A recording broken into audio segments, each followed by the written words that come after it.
Hi partner, golden tips 3. Assertion. Each partner is, அப்போ இது partnership.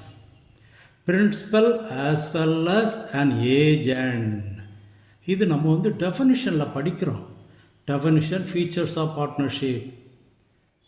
Okay, principal as well as agent for all other partners. ரொம்ப தெளிவாக கொடுத்துருக்காங்க. That is correct. As per the definition of Partnership Act, partnership business may be carried on by all the partners or any of them acting for all. Correct தான்.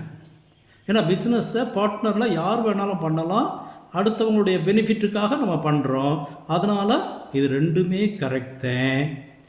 Assertion, reason are correct and reason is the correct explanation for assertion. Okay, this is okay. Then you should know the definition, features, partnership deed, அந்த points எல்லாமே தெரிஞ்சிருந்தா இந்த மாதிரி கொஸ்டின்ஸை ஈஸியாக attend பண்ணலாம். Okay, thank you.